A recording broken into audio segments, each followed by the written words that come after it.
Ready, go! 갑시다. 자, 오늘부터 이제 전기 배우는데요. 여기도 만만치가 않아요. 혹시 좀 이따 추우면 얘기해. 추우면 히터 틀고 하면 되니까. 지금 덥지? 네. 추워? 히터 더 틀까?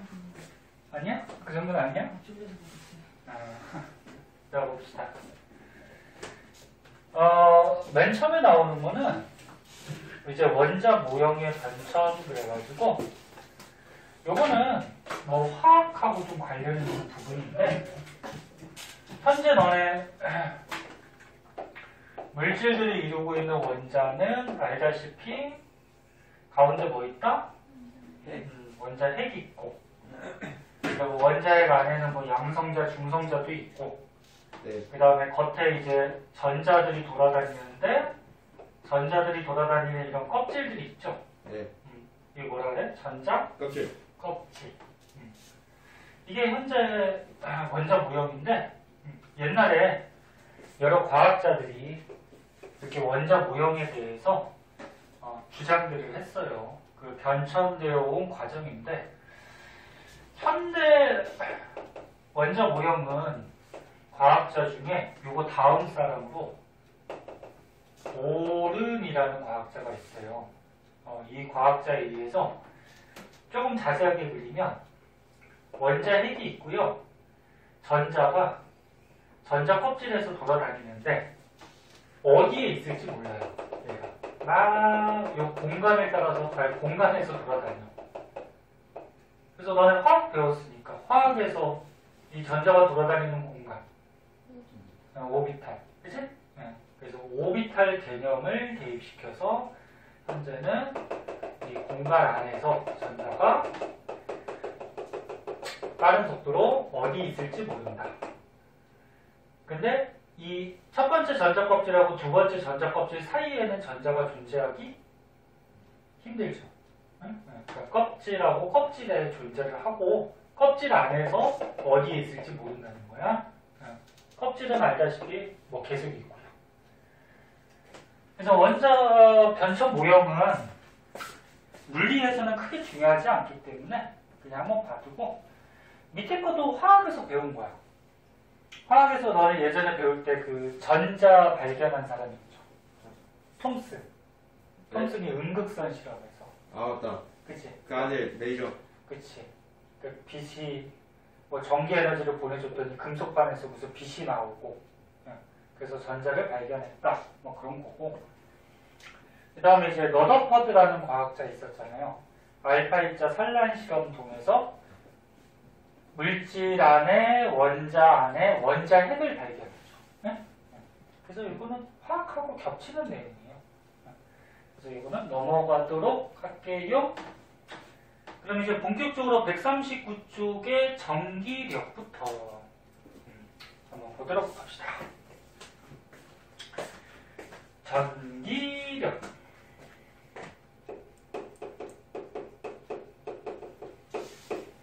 전기력은 말 그대로 뭐야? 전기의 힘. 그래서 만약에 플러스 전기가 있어요. 마이너스 전기가 있어요. 너네 다른 종류의 전기는 서로 끌어당기니 미니? 끌어당겨요. 끌어당기죠? 끌어당기는 힘을? 밀려. 그렇지. 그러면 같은 종류의 전기는 알다시피 어때? 밀어내요. 서로 밀어내죠. 서로 밀어내는 힘을 청력 이렇게 얘기하죠. 자석하고 헷갈리면 안 돼. 어떤 애들 자석하고 헷갈리는 애들이 있는데 자석에서 N극하고 S극은 서로 붙죠. 이것도 붙는 힘이니까 뭐라 그래? 밀려. 인력. 그 다음에 같은 극 N극하고 N극은 서로 어떻게 해요? 밀어내요. 밀어내죠. 이거는 청력. 근데 자석 사이에 작용하는 힘은 전기력이라고 하는 게 아니고 뭐라 그러지? 자력. 그치. 자기력, 자력 이렇게 얘기해. 줄여서 자력이라고도 얘기하고.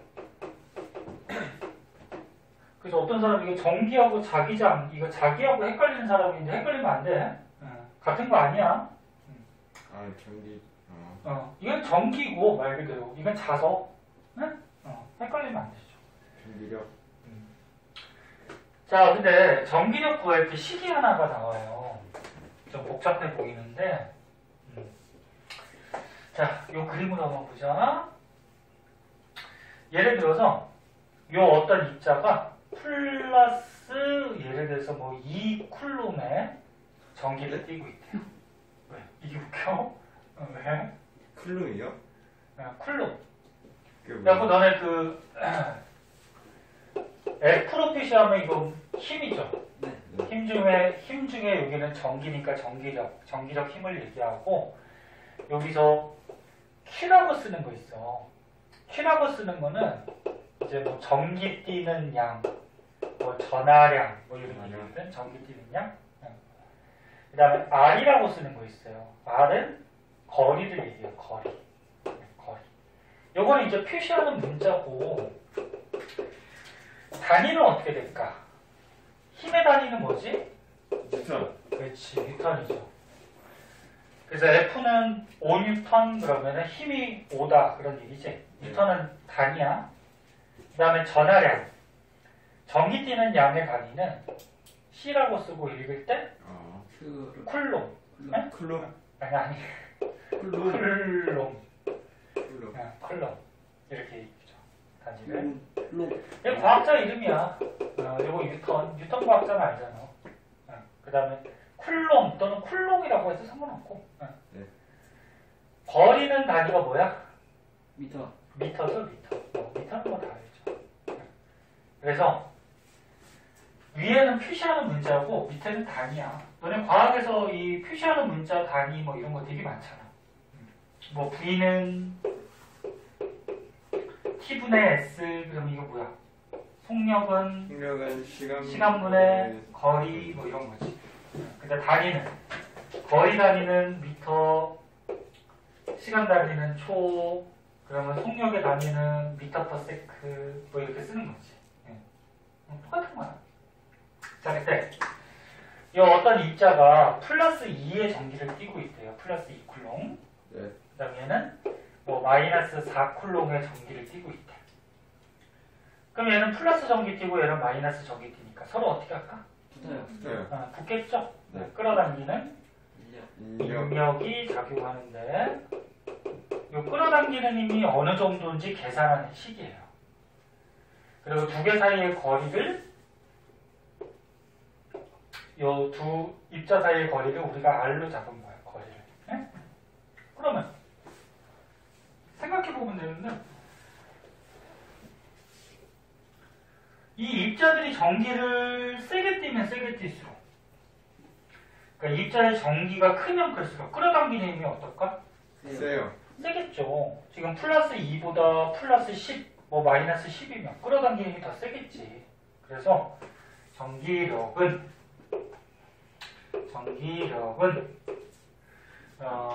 두 개의 전하량의 비례예요. 이게 전하량 빛이 그러니까 하나를 Q1이라고 그러고 하나를 Q2라고 그러면 얘네들이 띄는 전기량이 크면 클수록 전기량이 크면 클수록 끌어당기는 힘이나 밀어내는 힘이 커지겠지? 네. 자, 거리가 가까울 때가 끌어당기는 힘이 세겠니? 멀 때가 세겠니? 가까울 때. 가까울 때가 세겠죠, 당연히. 그치? 그래서 거리는 짧을수록, 가까울수록 전기력은 세져요. 그래서 이게 측정값 결과 제곱의 반비례예요, 제곱. 제곱이 들어가지만 반비례는 반비례야. 자, 이런 비례 반비례를 식으로 만들기 위해서 앞에다가 상수를 하나 넣어줘요. 이거는 이제 쿨롱 상수라 그래서 이 법칙이 뭐냐면 쿨롱 법칙이에요. 쿨롱 법칙. 쿨롱이 뭐야? 사람 이름이겠죠? 과학자 이름. 네. 그래서 그 법칙들 자기가 만들면 자기 이름 보통 따요. 그래서 필조가 법칙 만들면 필조 법칙. 그러면서 이제 전 세계 사람들이 배우죠. 필조도 영어로 쓰면 뭐냐? 이거냐? 필? 아니요. L 하나. L 하나야? 네.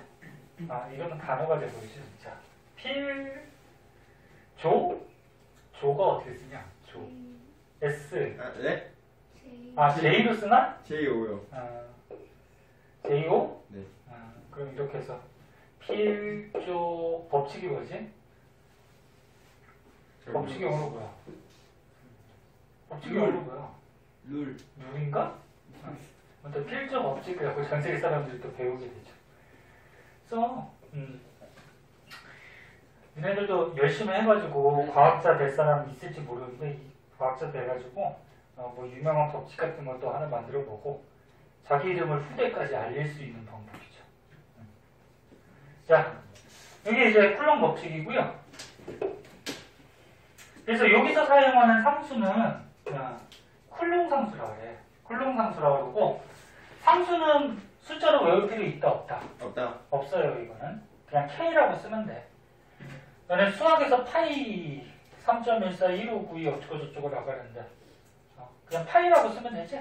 그랑 똑같이 상수 K라고 쓰면 돼요. 자, 그래서 책에 보면 얘들은 쿨롱 법칙 그런 법칙. 두 전하 사이에 그러니까 전기 뛰는 입자 사이에 작용하는 전기력의 크기는 두 전하의 곱에 비례하고 그 다음에 두 전하 사이의 거리 제곱이야. 제곱 까먹지 마세요. 제곱에 반비례하더라. 그래서 나온 식이 쿨롱 법칙. 굉장히 많이 쓰이는 식이에요. 꼭 알아두세요. 그럼 뭐 간단하게 얘 하나 들어볼까요? 얘를 하나 들어볼까요?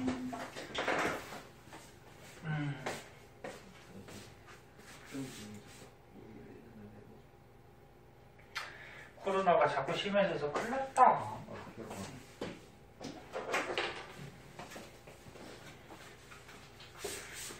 서로 조심하고 혹시 어디 아프거나 그러면 얘기하셔야 돼요. 사실은 체온도 되는데 그래도 아프면 좀 쉬었다가 나중에 또 하면 되니까.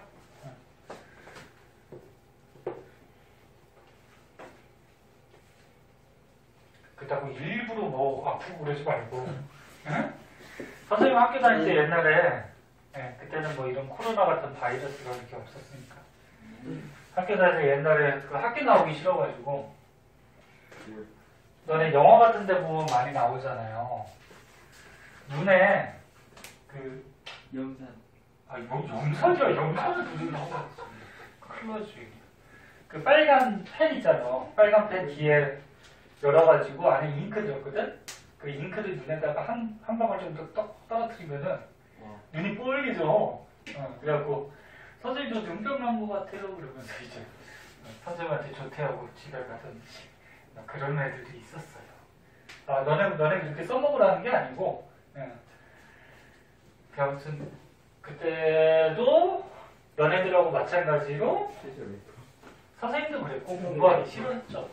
싫어하니까 막 그런 경우도 있었는데 근데 일부러 아픈 척하거나 아프거나 그러면 좋진 않죠. 자, 예를 하나만 들어봅시다. 밑에 뭐 실험은 뭐 간단한 건데 자, 준진아 자, 여기에 A 입자가 있고요. 여기에 뭐 B 입자가 있더래. 자, 근데 A는 전기를 뗐는데 뭐 마이너스 얼마 아까? 4.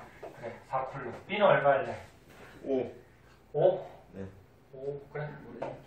5인데 얘 마이너스 5쿨럼의 전기를 띄고 있다. 자, 그리고 두 개 입자 사이의 거리가 예를 들어서 뭐 0.4m 위치하고 있다. 네? 자, 그때 두 개 사이에 작용하는 전기력을 구하래. 네. 자, 그러면 전기력은 쿨롱 상수 K에다가 두 개 거리 제곱에 반비례하고 두 개 전하량에 비례하니까 대입시켜보자. 쿨롱 상수는 그냥 K라고 쓰면 돼. 이거 뭐 숫자 넣을 필요 없어요. 거리가 얼마? 0.4. 네? 그치. 제곱. 거리는 기본 단위가 미터야. 네. 만약에 문제에서 센티미터 나오면 미터로 바꿔야 돼. 그 그 다음에 전하량이 얘가 얼마? 마이너스 4 쿨롬 곱하기 얘가 얼마? 마이너스 5 쿨롬. 쿨롬은 단위니까 여기 쓸 필요 없죠? 자, 그러면 얘네한테 작용하는 전기력 안 떨어지나? 밑에 거는 얼마야? 0.0616 위에 거는 플러스가 되나? 20 플러스 20. 에이, 계산이 짜증납니다. 요만큼의 계산하면 되죠? 요만큼의 전기력이 작용하는데 전기력을 계산했을 때 플러스 값이 나오면 이건 서로 밀어낸다는 얘기야. 봐봐. 얘가 마이너스고 얘가 마이너스면은 곱하기 하면 어떻게 돼? 플러스 되겠죠.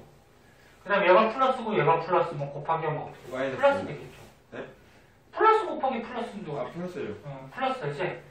그래서 답이 플러스가 나오면 밀어낸다는 얘기고 답이 마이너스가 나오면 떨어뜨린다. 마이너스가 나오면 하나는 플러스고 하나는 마이너스라는 얘기지? 네. 그럼 뭐야? 끌어당긴다 뭐 그런 얘기가 되겠지. 그치? 자, 이 쿨롱이 실험이라고 있는데 얘는 뭐 크게 중요하진 않아요. 어떤 실험이냐면 학교에서 회유 이 뭐가 자꾸 갑자기 이렇게 오냐?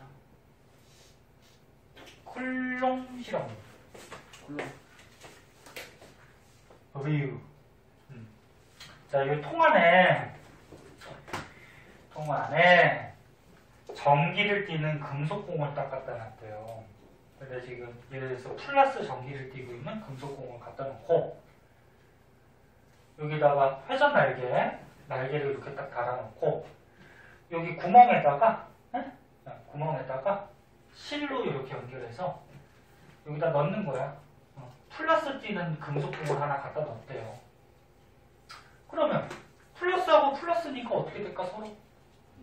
밀겠죠. 네, 밀어요. 밀면은 여기 지금 날개 부분 얘하고 서로 밀어대니까 이 날개 부분이 어떻게 될까?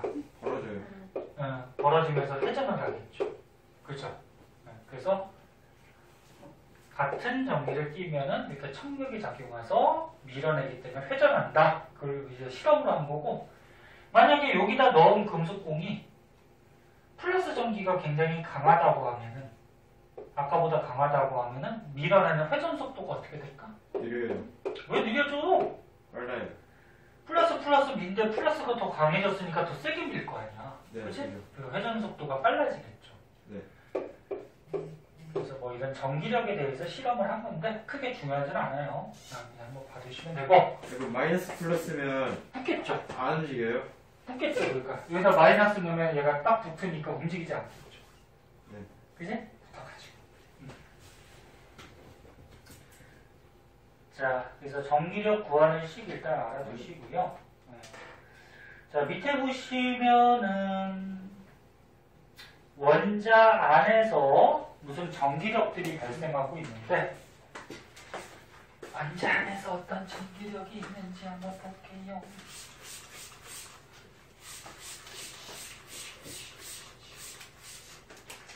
미국인가? 유럽인가? 어디는 지금 백신 맞고 있다 그러는 것 같은데 와. 사람들이. 이쪽 근데 부작용이 아직 있을지도 몰라가지고 그거 막 때문에 우리나라가? 우리나라? 샀다는 사람. 우리나라도 뭐 외국에서 사기도 하는데 지금 우리나라에서 개발도 되고 있는 것 같아요. 그래서 지금 근데 그거 만들어지지 않았어요? 만들었다고 했잖아요. 뭘 만들어? 코로나 그치. 백신이요. 그러니까 거의 만들 것 같고요. 연애도 지겹겠지만 조금만 더 참아요. 조금만 더 참고 얼른 지나가야지. 지나가야지 마스크 벗고 가고 싶은 데도 마음껏 다니고 그렇죠?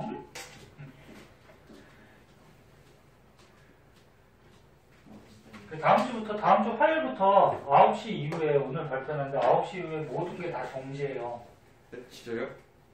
네. 그래서 9시 이후에는 뭐 길거리 다니면 연대가 아무것도 없을 거예요. 학원도 9시 이후에 못하고. 통금이네. 그래서 9시 이후에 사람들도 별로 없는데 괜히 으슥한 데 다니지 말고요. 15분에. 그럼 가게 닫아요?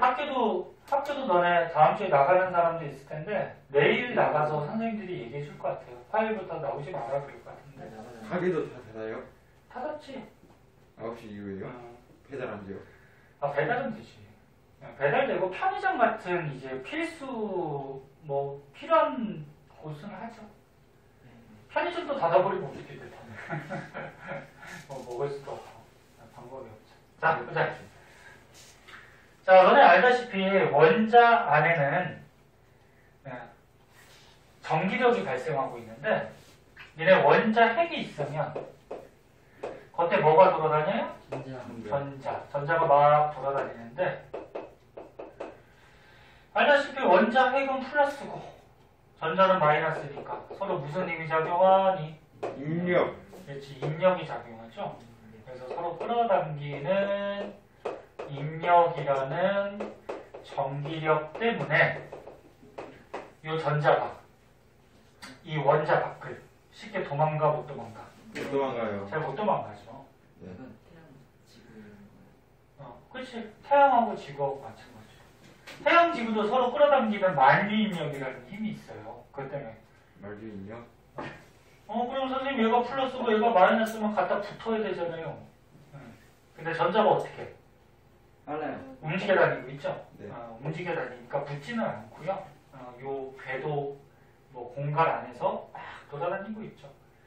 근데 이 전자가 만약에 에너지가 커지면 튀어나가겠죠. 그죠? 그럼 뭐 화학에서 배웠듯이 마이너스가 튀어나가면 양이온 뭐 이런 게 되잖아요. 그치? 맞아요? 와. 그러니까 여기는 과학이 물리, 화학, 생명, 지구로 나눠져 있지만 다 연결돼 있다. 그게 과학이죠. 뭐 통틀어서 다 연결된 거니까. 자, 이제 이런 전기력이 발생하고 있고요. 그래서 이 인력 때문에 전자가 쉽게 빠져나가지 못한다. 뭐 그런 얘기예요. 중요한 건 아니에요. 그냥 그 정도 알아두고. 그러면 원자핵하고 전자는 인력이 발생하면 뭐 같은 전자 껍질이나 같은 공간에 마이너스 전자들끼리는 또 무슨 힘이 작용할까? 청력, 반발력이 작용하겠죠. 그래서 니네 화학 다 배웠으니까 화학 안에서 한기 5비탈 안에 가능하면 홀전자가 되게 혼자 들어가게. 왜 둘이 같이 들어가면 어떻게 돼? 서로 이런 반발력, 청력 때문에 튀어나가기가 쉽죠. 그죠? 뭐 그런 것들 배웠잖아. 그래서 뭐 인력과 청력이 동시에 작용을 하고 있죠. 그럼 전자는 움직여 다니는데 왜 원자핵은 안 움직인다 했죠? 무거워서. 무거워서. 그럼 태양도 마찬가지로 어때요? 태양이 있으면 우리 지구가 있으면 진짜 이게 조그매요. 태양에 비해서. 그러나 태양이 우리 태양계에서 질량 99.8%를 차지하거든. 와. 태양이 질량을 다 차지해. 그리고 0.2%도 누가 차지할까? 목성. 목성이 차지해요. 목성. 지구는 뭐야? 0.11%. 지구는 엄청나게 조그만 거죠. 그래서 뭐 태양이 이만하면 한 목성이 한 요만하겠다. 그 중에 지구는 요만하죠. 예? 요만하죠. 그 정도예요. 점 목성 되게 커. 그 안에 있는 우리 사람은 만. 그래서 그냥 모래 한 톨도 안 되죠. 점이죠, 점. 그러니까 우주 전체적으로 볼 때 우리 태양계만 봐도 이런데 우주 전체적으로 보면 우리 사람은 뭐야? 아무것도 아니야. 아무것도 아니에요. 자, 다음 장으로 한번 넘어가 봅시다. 더 있는데? 밑에 학생 기본 그냥 참고점 한번 보고. 다음 장 문제네. 자, 이거 쉬우니까 금방 풀고 갑시다. 140쪽의 문제 먼저 한번 풀어보자.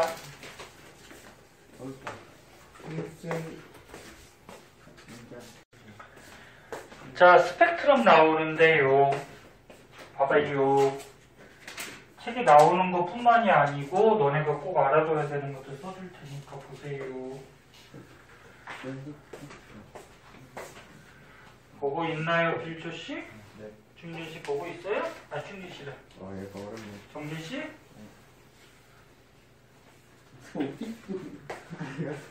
자, 스펙트럼은 왜? 간단히 얘기하면 뭐야? 빛이 있을 때, 빛의 색깔이 있어요. 이 세 개 띠를 스펙트럼이라고 하죠. 스펙트럼. 근데 너네 눈에 보이는 빛, 눈에 보이는 빛이 가시광선이죠. 그래서 빨주노초 파남보 가시광선 색깔띠를 스펙트럼이라고 하죠. 그 중에서 이거 뭐 알고 있는 사람들 많이 있을 텐데. 사람 이름이야 스펙트럼. 아, 스펙트럼 사람 이름인가? 아니요. 아닐 거야 이거는. 이건 아닐 거야. 그냥 영어 모르겠어 선생님도.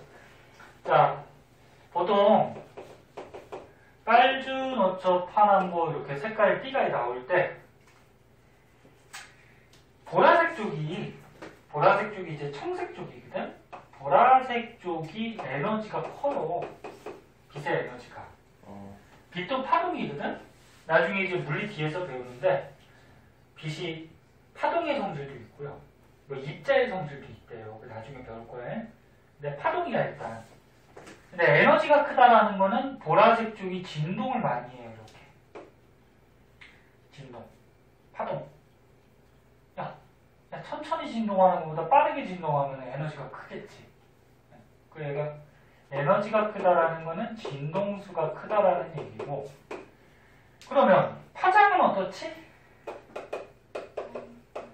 너네 파동 한번 배우지 않았어? 요 마루에서 마루, 골에서 골. 맞다. 요거를 파장이라고 해요. 그러면 진동을 많이 하면 마루에서 마루 거리 파장은 어때? 짧아요. 근데 보통 문제 같은 데나 책에서는 파장으로 나와요. 그래서 보라색 쪽이 파장이 짧아. 그래서 애들이 많이 오해하는 게 파장 짧다? 그럼 얘가 에너지가 작다? 에너지가 작은 게 아니야. 에너지가 큰 거야, 충진아. 또 딴소리하지. 야, 수업할 때 저기 뭐야, 아이 지겨워 시간 왜 이렇게 안 가? 그러면 진짜 안 가. 그러니까 같이 참여해서 빨리빨리 보다 보면 시간 금세 가요. 네. 할 거 없잖아 지금. 네. 뭐 게임을 할 거 뭐 할 거. 그러니까요. 필요가 몰래 TV 보지 말고. 안 보여. 안 봐? 자, 그다음에 봐. 그럼 빨간색 쪽은 어떻게 돼? 야, 빨간색 쪽은 에너지가 작아요. 네. 에너지가 작다라는 거는 진동을 조금밖에 안 하거든? 진동수가 작다는 얘기야, 진동수. 진동을 조금밖에 안 해. 그럼 파장은 어떠니? 커요. 커요. 파장은 길어요. 그러니까 마루에서 마루, 골에서 골. 그리고 파장은 또 길어요. 그래서 빨간색은 파장이 긴 쪽이에요. 그래서 여기 보면은 연속 스펙트럼은 모든 파장의 빛이 연속적으로 나타나는 거.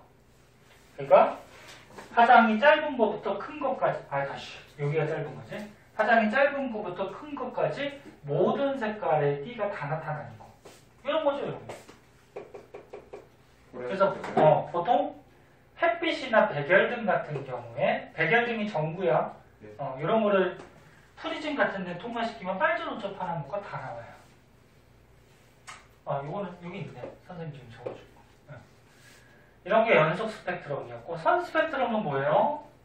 선으로 되는 거. 그렇지. 몇 개 이렇게 선만 나타나는 거지. 그 중에서 선 스펙트럼 중에 방출 스펙트럼은 몇 군데 이렇게 빨간빛 또는 뭐 파랑빛, 파란색이 어디로 갔을까요? 빨간빛, 뭐 파란빛, 보라색은 없는데 보라색 있나? 석훈? 석훈 보라색 되냐? 선미의 프라니까. 뭐 초록빛, 뭐 이렇게 몇 개의 색깔의 띠만 나타나요. 네? 요거 이렇게 그냥 빨간색에 해당하는 빛, 뭐 파란색에 해당하는 빛, 뭐 초록색에 해당하는 빛만 방출된다 해서 이게 방출 스펙트럼이라고 하죠. 그래서 방출 스펙트럼은 보통 이제 원소들, 화학에서 쓰는. 처음에 했던 것 같은데. 이거 했어. 화학에도 나와. 원소들. 그래서 니네 중학교 때도 배웠듯이 수소나 뭐 헬륨 원소들마다 이런 선 스펙트럼이 어때? 다 다르지? 네. 이 선의 색깔이나 위치나 굵기나 이런 게 다 달라. 이렇게 방출 스펙트럼이고 흡수 스펙트럼은 뭐야? 흡수하는 거. 흡수한다는 얘기야. 빨주노초 파란보가 다 나오는데 군데군데 지금 어떻게 되고 있어? 시커먼 선이 있지. 네. 너네 시커먼 빛은 있다 없다? 없다. 없다. 그럼 요거는 흡수선, 검은 선인데 여기에 해당하는 빛은 나왔다 안 나왔다? 안 나왔다는 거죠. 예. 그래서 시커멓게 뭐 이런 저온의 기체, 그러니까 이 백엘 중에서 빨주노초 파란보 연속 스펙트럼이 오다가 이런 저온의 기체를 통과할 때 이 저온의 기체가 일부를 흡수하고 나머지만 통과돼서 나온 거야. 이 검은색 부분은 이 저온의 기체가 흡수하는 거죠. 통합과학에서 나와요. 거기서 나와 스펙트럼. 그래서 흡수 스펙트럼은 대표적으로 이제 우주에 있는 별빛들, 지구과학에서 배우는 별빛들이 흡수 스펙트럼이 보통 나오는데 화학에서 배우지만 원자들도 스펙트럼이 얘들아 여기 이거. 화학에서 배우는데 지금 뭐 물리에서는 크게 중요하지는 않아요. 그러니까 화학에서도 배우는데 전자들이 돌아다니는 껍질이 있었는데 바깥쪽으로 갈수록 에너지가 어떻다 그랬지? 커지고 안쪽이 됐다. 에너지가 작고 그래서 이 전자들이 안쪽에서 바깥쪽으로 전이할 때 에너지가 어떻게 흡수해야 되죠? 네. 작은 데서 큰 데로 바꿔야 되니까. 그럼 에너지를 흡수하니까 이때 무슨 스펙트럼? 흡수 스펙트럼 찍히고. 거꾸로 이제 바깥쪽에서 안쪽으로 내려올 때 전이할 때는 큰 데서 작은 쪽으로 가니까 에너지가 방출되죠? 네. 그때는 뭐 방출 스펙트럼이 나온다고 했어요. 이런 거 화학에서 했잖아요. 그래서 같은 원소라도 전자가 올라가느냐 내려오느냐에 따라서 흡수 스펙트럼, 방출 스펙트럼이 나타날 수가 있는데 일반적으로는 원소들은 방출 스펙트럼이 나와요. 왜? 얘가 바깥쪽에 있으면 안정해, 불안정해? 불안정. 얘 에너지가 클수록 불안정하다 그랬잖아. 그치? 그럼 지가 안정해지려고 내려온단 말이야. 내려오면서 에너지가 방출되죠. 그치, 충전시. 너는 뭔 생각하니? 진짜. 자, 그래서 스펙트럼 종류를 한 번씩 봐주고 아까 약속했으니까 그럼 조금만 쉬었다 갈까요, 그러면? 네. 이제 학원 시간표 바뀌었어요. 어디? 요거요. 영어? 저희 보강을 안 했는데 그거는 자, 봅시다. 자, 이 부분도 이제 화학에서 좀 배웠는데 약간 명칭이 조금 다르거나 물리에서 조금 추가적인 내용이 좀 나와요. 보어라는 과학자가 원자 모형을 얘기할 때 보어가 방금 전에 배운 스펙트럼 있죠? 보호. 목적격. 수소를 가지고 선 스펙트럼을 찍어봤더니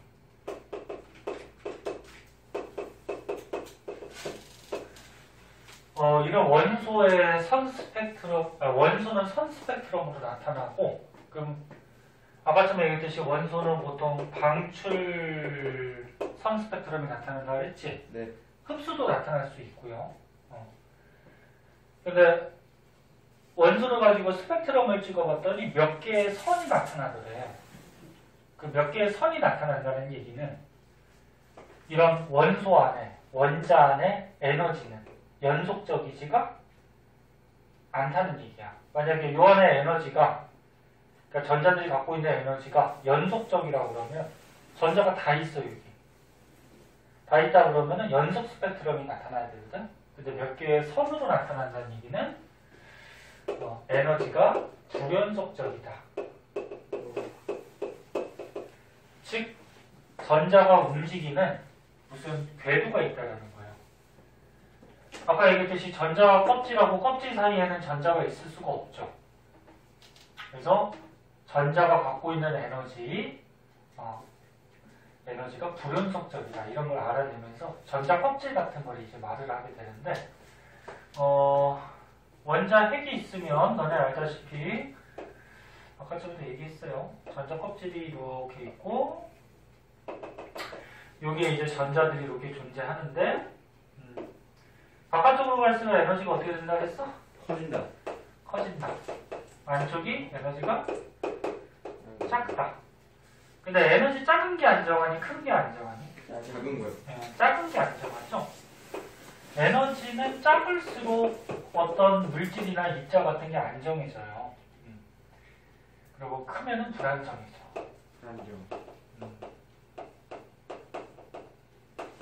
이렇게 가장 안정한 첫 번째 껍질에 있을 때 전자가 가장 안정한 상태로 무슨 상태라고 하냐면 바닥 상태라고 하죠. 바닥 상태. 그리고 전자가 불안정하게 에너지가 큰 상태는 무슨 상태라 그래? 들뜨는데. 들뜬 상태. 들떠 있다. 이렇게 얘기를 하죠. 네. 그래서 이게 보월 원자 모형에서 보면은 궤도와 양자수 이런 말이 나오는데 궤도는 뭐냐면 요거 전자들이 움직이는 요 궤도. 응? 그냥 쉽게 화학에서 얘기할 때 뭐 전자 껍질 얘기하는 거야. 전자 껍질. 양자수는 화학에서는 주양자수 기억나니? 네. 첫 번째 껍질에 뭐 K부터 시작해서 이름을 적었잖아. AMN. 이렇게 가면서.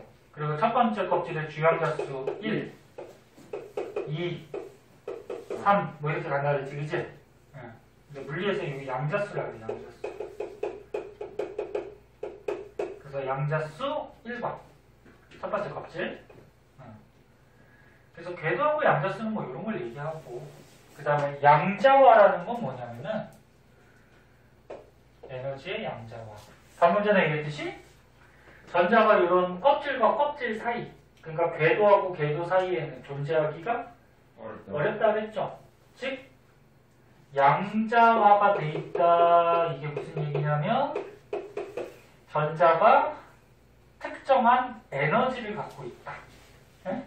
특정한 양자수에 있다. 뭐 이런 게 양자화가 됐다. 그렇게 얘기를 해요. 그래서 특정한 에너지를 갖고 있다. 그 다음에 에너지 준위라는 말은 뭐냐면은 준위가 보통 순서를 얘기해. 순서. 그래서 요거 순서. 얘가 에너지가 제일 작고 그 다음 크고 그 다음 크고 요걸 이제 에너지 준위. 그래서 말이 좀 어렵게 나오는데 뭐 화학에서 배운 거랑 거의 똑같고요. 그리고 바닥 상태, 들뜬 상태 아까 전에 얘기한 거 이런 것들 한번 봐주도록 하시고요. 그 다음에 이제 밑으로 한번 가볼게요. 자, 배운 것들은 빨리빨리 넘어가자. 자, 밑으로 한번 가면은 뭐가 나오냐면은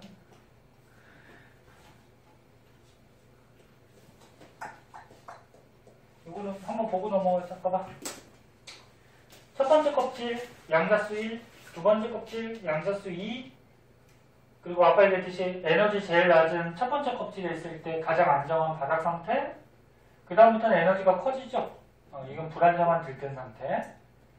그리고 화학에서도 한번 배웠는데 껍질이 바깥쪽으로 가면 갈수록 이 간격이 어떻게 돼? 점점 좁아져요. 그런 것도 한번 봐두고. 그 다음에 밑에 보면은 전자 전위. 이거는 뭐 통합과학에서도 나오고 화학에서도 나왔었는데 전위가 뭐야? 그 앞에 있는 거. 아니야. 앞전자가 아니야. 그렇죠. 위에 아니야. 그럼 전위. 그럼 후위도 있어? 뒤에? 있지 않아요? 없어. 후위가 뭐야? 후위가. 전위가 옮겨간다는 얘기지. 니네 만약에 어떤 사람이 암에 걸렸어. 암이 전이 된다 그러잖아. 그치? 그럼 다른 곳으로 이렇게 다른 장기로 옮겨간다는 얘기지. 전위가 옮겨간다. 그래서 여기 보면 전이라는 말은 전자가 에너지 준위 사이를 이동하는 거. 그러니까 에너지 준위가 낮은 데서 높은 쪽으로 이동하는 거. 전자 전위. 에너지 준위가 높은 데서 낮은 쪽으로 이동하는 거. 이렇게 옮겨가는 거를 전자 전위라고 그랬죠. 전자 전위 이동하는 거예요. 근데 아까 전에 다 얘기한 거야. 전자가 전이할 때는 에너지를 흡수하거나 방출하는데 올라갈 때는 에너지 어떻게? 흡수. 흡수. 아까 전에 다 얘기한 거야. 내려올 때는 에너지를 방출. 방출. 그럼 이게 흡수 스펙트럼, 방출 스펙트럼 찍힐 거고. 그치? 여기 광자라는 말이 나오는데 광자가 미친놈이 아니에요. 미칠광자가 있지. 미칠광자에서 놈자자. 광자 미친놈. 미친놈이 욕인가? 미친놈은 욕 같지가 않죠. 근데 미친년 그런 욕 같지. 그런 말 다 쓰면 안 되고 욕 같은 건 쓰면 안 되고. 이상하게 남자 놈이라 그러면 놈은 욕 같지가 않은데 여자는 년이라 그러잖아. 이건 욕 같고. 그지? 아니요. 얘네가 좋아하는 숫자 이걸 넣으면은 여기죠. 이걸 넣으면 여기죠. 그냥 이건 여기지.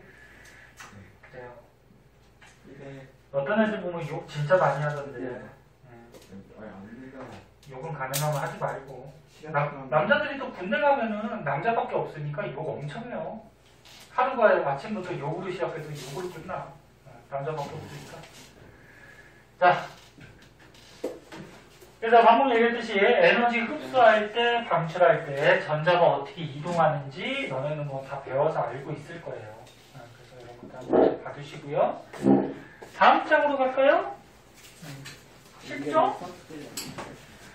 다음 장으로 가시면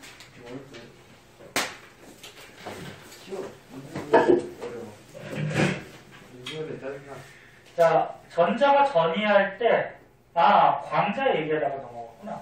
광자가 뭐냐면 미칠광이 아니라고. 달걀 빛광. 빛광자야.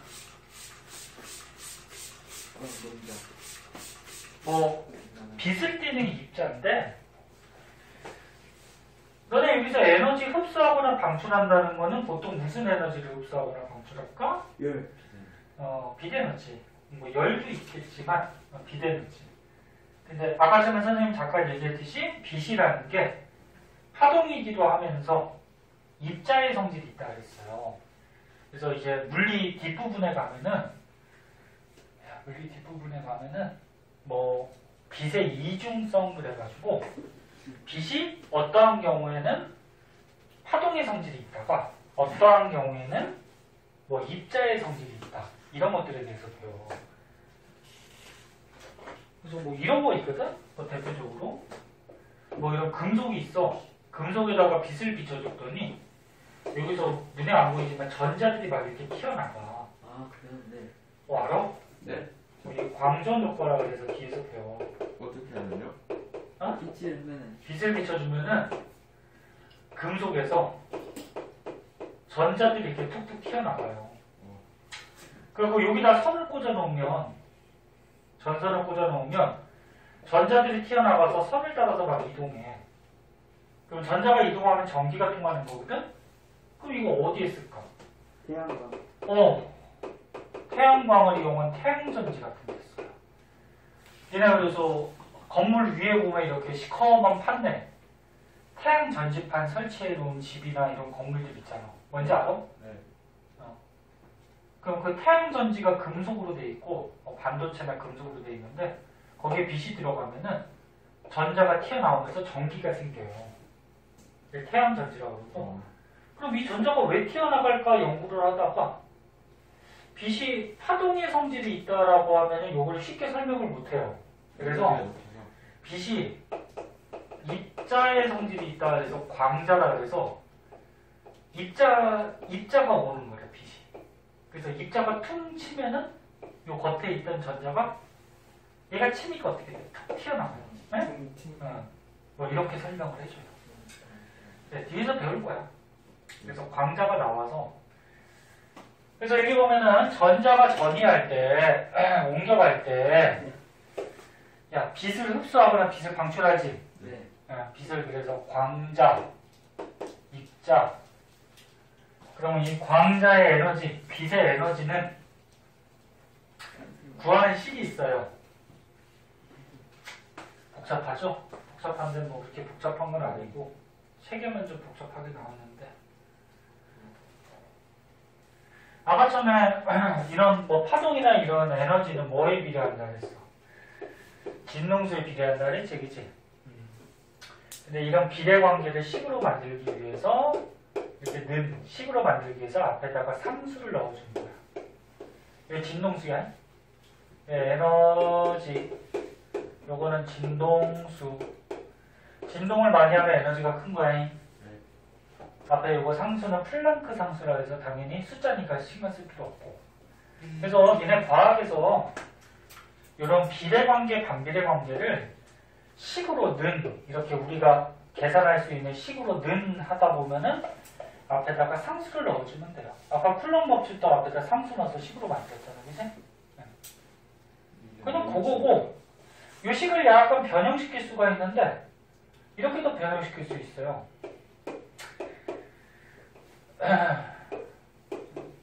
요거 람다라고 읽어요, 읽을 때.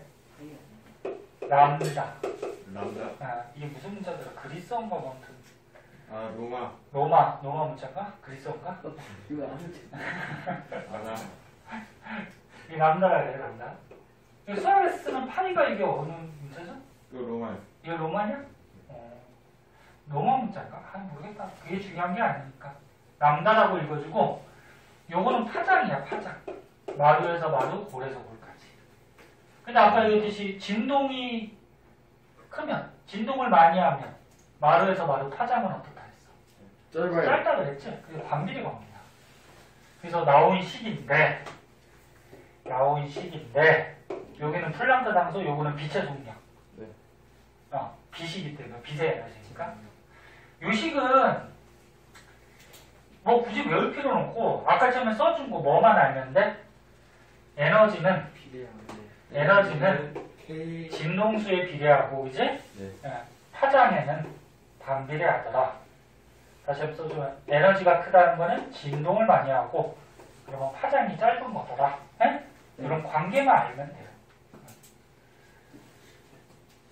자, 그래서 이제 아까 전에 보호가 수소 가지고 연구했다 그랬잖아. 네. 수소의 에너지. 이 에너지는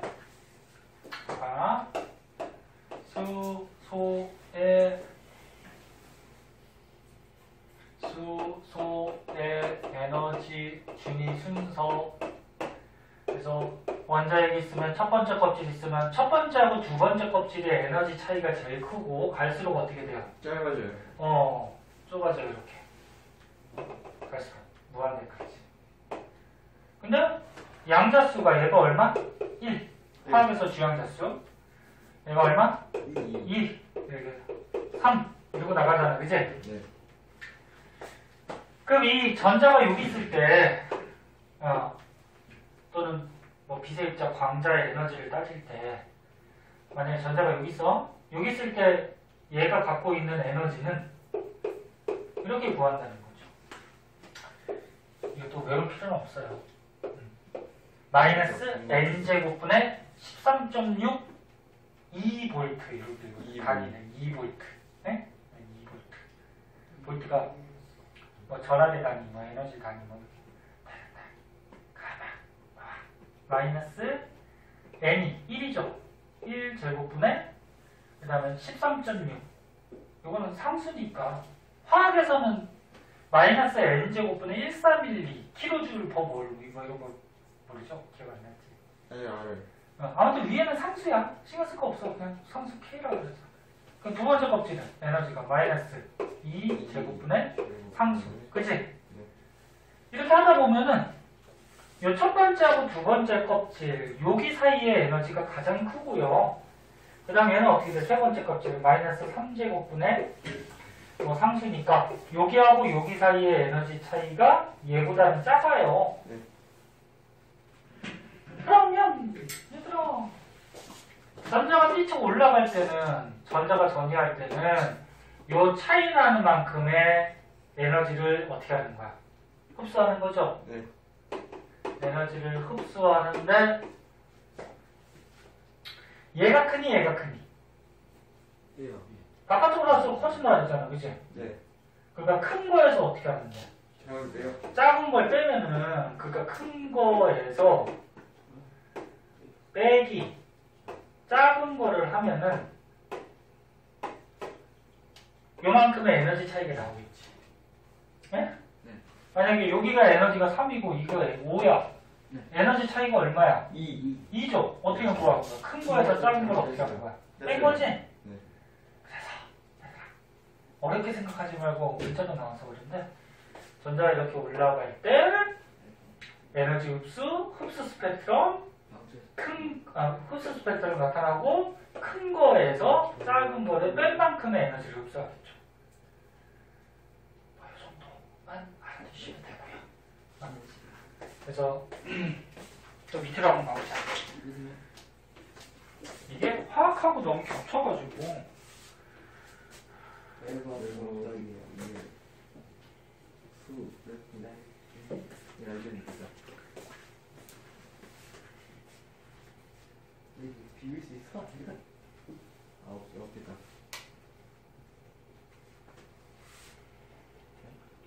자 밑에 것도 어디서 본 듯 하지 않니? 아니요. 네. 에? 밑에 거, 맨 밑에 거 이거 어디서 본 거 같지 않아? 진지하랍니다. 이거 못 봤다 그러면 니네 화학 공부 안 하는 거. 이게 뭐야? 이거 못 봤는데. 이거 못 봤어? 네. 본 사람? 그래. 조성이 손 든 거야? 뭐 머리 긁는 거야? 손 든 거야? 너 또 여기 줘갔지 또? 네네.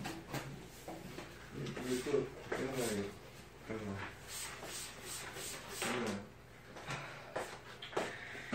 하긴 재미없다고 막 시위한 거 아니었어? 에이, 뭐 딱 이렇게.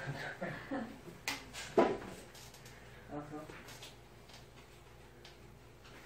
아니야. 인데. 자, 보자. 옛날에 야, 요거 너네 어디선가 봤을 거야. 화학에서 봤어요. 전자가 전이할 때,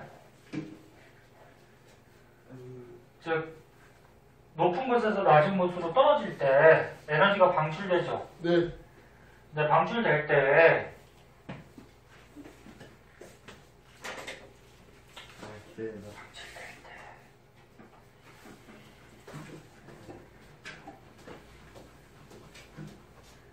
아까 얘기했듯이 첫 번째 껍질에서 두 번째 껍질 사이가 에너지 차이가 없었다 그랬어. 제일 커요. 크죠? 그래서 두 번째 이상 껍질에서 여기 두 번째 이상 껍질, 두 번째 이상 양자수에서 첫 번째 껍질로 전자가 이렇게 떨어질 때 이때 방출하는 에너지가 제일 어때? 크죠? 왜? 첫 번째 껍질하고 두 번째 껍질 사이가 가장 크니까. 맞아?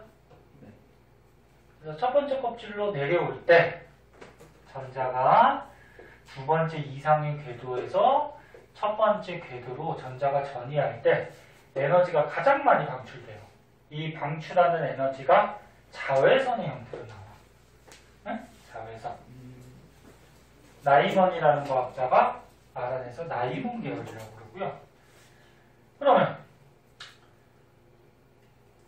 세 번째 이상 껍질에서 두 번째로 전자가 내려올 때 방출되는 에너지. 약간 작아져요. 그치? 이 밑에 거보다 여기하고 여기 사이는 좀 작잖아. 그치? 그 네. 에너지가 조금 방출되죠? 네. 그래서 이게 세 번째 이상에서 두 번째로 내려올 때 전자에서 방출되는 에너지가 가시광선 형태로 찍혀요. 이걸 발목이에요. 그 다음에 네 번째 이상에서 세 번째로 전자가 내려올 때 적외선의 형태로 에너지가 방출되는데 이거를 파생계열. 그래서 니네 나중에 배우는데 알고 있는 사람도 있을 거야. 자외선이 가시광선보다 에너지가 어때? 세요. 더 커요 에너지가. 그 다음에 적외선의 에너지가 어때? 제일 작아요. 제일 작아요. 요거 말고도 또 빛이 갖는 에너지가 자외선보다 더 큰 것도 있어요. 그냥. 그러니까 이게 전부 다 태양에서도 나왔겠죠. 자외선보다 더 큰 게 X선, 감마선 이런 게 있어. 엑스레이. 엑스레이 찍을 때 X선이 강하니까 너네 몸에 X선 보내줘서 몸을 투과시켜서 뼈 사진 같은 거 찍는 거야. 안 좋은 거네. 그래서 엑스레이 자주 찍는 게 좋은 게 아니야. 엑스레이가 빛이 강해. 대박. 그럼 너네 몸을 투과되거든? 그럼 세포에 강한 빛이 들어가니까 세포가 손상되거나 또는 변형을 일으켜서 암이 걸릴 수도 있어요. 그래서 엑스레이를 자주 찍는다고 좋은 건 아니고요. 그래서 한 달에 뭐 정기검진할 때 뭐 한 번씩 찍는다든지 한 달에 한 번 그 정도. 근데 저번에 한번 얘기했나? 선생님 엑스레이 찍으러 가면은 꼭 한 3번씩 찍어요. 왜요? 얘기 아니니? 엑스레이 이렇게 판이 있으면 이렇게 딱 대고 있잖아.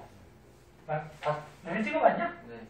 아니요. 엑스레이 한 번도 안 찍어봤어? 사진 찍을 때만 그렇게 찍잖아. 아이디. 그래. 패나 아이디 없어요. 니네 아이디?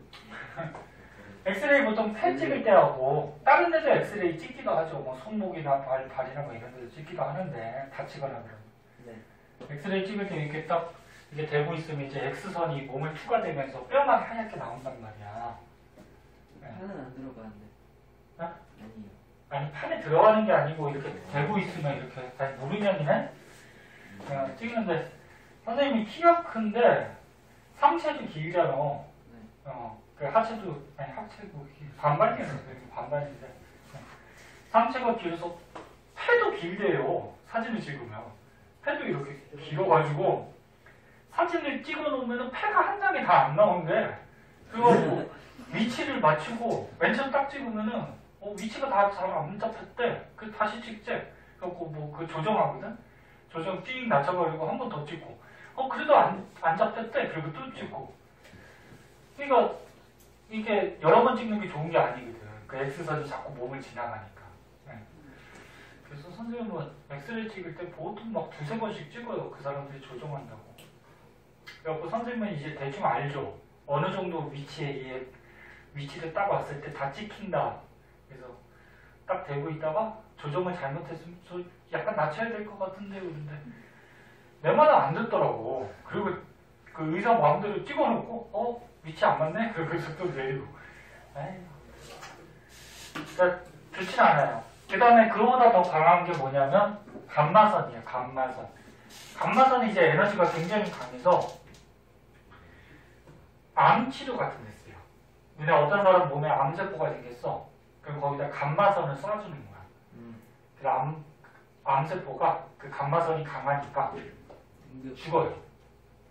그래서 암치료 같은 데 쓰이는데 거꾸로 얘기하면은 정상세포한테 감마선을 쏘아주면은 죽어요. 정상세포가 죽거나 또는 정상세포가 또 변형이 돼서 암이 될 수도 있어요. 그 다음에 적외선보다 또 약한 것도 있어요. 뭐 마이크로파, 전파 뭐 이런 거 들어봤니? 네. 그건 또 더 약해요. 응급선은요? 응급선. 응급선은 그거는 그 전자 관찰할 때 이게 다른 거지 그거는. 금속에서 튀어나오는 빛이고. 그건 약해요. 걔는 뭐 빛 종류들 약하죠. 그것도. 그래서 일단은 요거는 알아두세요. 자외선이 제일 강해. 그래서 요거 첫 번째 껍질을 내려올 때 자외선의 형태로 에너지가 나가고 에너지는 이렇게 되고 그래서 여기 써있네. 에너지는 뭐에 비례한다 그랬어? 진동수에 비례한다 그랬지? 그래서 에너지나 진동수는 이렇게 순서가 되고 그럼 파장은? 3대. 파장은 진동을 많이 하면 파장이 짧다 그랬지? 네. 그럼 파장 순서는 이렇게 되겠지. 그지? 네. 그냥 그걸 써놓은 거야. 자, 그래서 원소 안에서도 이런 전자가 전이할 때 에너지를 갖는 빛들이 나올 수가 있더라. 알아두고요. 자, 오른쪽에 문제, 6문제 있어요. 네. 이거 풀고 쫓아? 네. 네. 일단 풀어봐. 응급선. 그렇게 지겨워서 수업을 어떻게 갔니? 자, 오른쪽에 6문제 한번 풀어보시고. 반은 뭐야? 그러니까. 한번 써볼게요. 흡수 스펙트럼이구나. 방출 스펙트럼. 들려줘 어때?